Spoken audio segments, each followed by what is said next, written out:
Hello,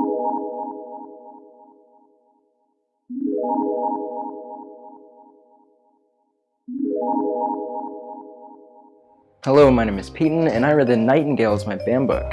Here's a picture of the cover for your reference somewhere in that big area. Let's get started with the summary.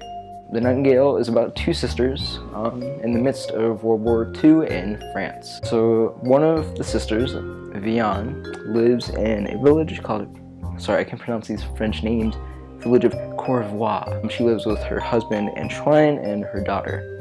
So Antoine gets drafted. Oh no. Zeavin doesn't believe that the Nazis are going to invade. Spoiler alert, they do. Later, when a German captain requisitions her home, she is forced to either live with the enemy or die. So she chose the latter. She has no food, no home, no hope, and danger keeps escalating. So let's get on to the second sister, Isabelle. She is 18 years old, she is rebellious, that's one of her main attributes. While partisans are marching into war, she meets a guy named Gaetan. I don't know how to pronounce that, so let's just call him Fred. She meets Fred, a partisan who believes that they can still defeat Germany while staying in France. She falls in love, how sweet. He backstabs her. Great. She is angry, sad, and grieving, and she joins the resistance and never looks back. Let's get on to that research.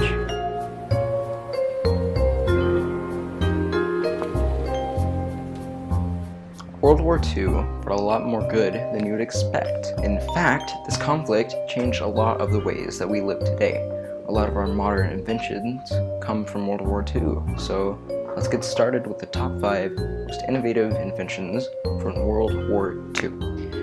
At number 5, we have the dynamo-powered torch or flashlight. I'm just going with all groups here. Power was always a problem during World War II, and in 1943, Phillips developed the dynamo-powered torch to give to the troops. It had no battery, no charge, and it was ready to go on the spot. In German, it was called the Knipskat, which translates into squeezing cat because of the noise that it made. These were built to last, and in fact, we still have some that are working today from 70 years ago. So, at number 4, I'm sure you've seen these around, the jerry can. Probably have one in your garage, maybe a shed, maybe in your room. I don't know who you are, maybe you just like jerry cans. It was invented at the request of Hitler to help move fuel from point A to point B, and this invention stuck because we still use them today a lot.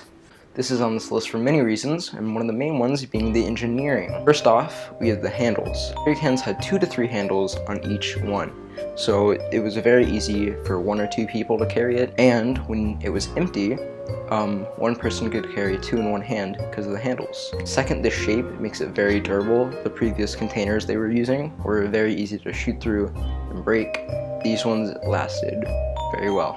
Number 3, we have pressurized cabins of aircrafts. Flying at high altitudes puts you at so many risks. I'm just going to name a few. Hypoxia, altitude sickness, compression sickness. Until 1944, people were put at these risks by flying. Americans created the first pressurized aircraft system with the nose and cockpit completely sealed. It allowed for a long hallway to be compatible with the human body. The bomb bays, however, were not pressurized, but this still led to us being able to invent the airlines we're used to today. At number 2, we have one of the most popular antibiotics out there, penicillin.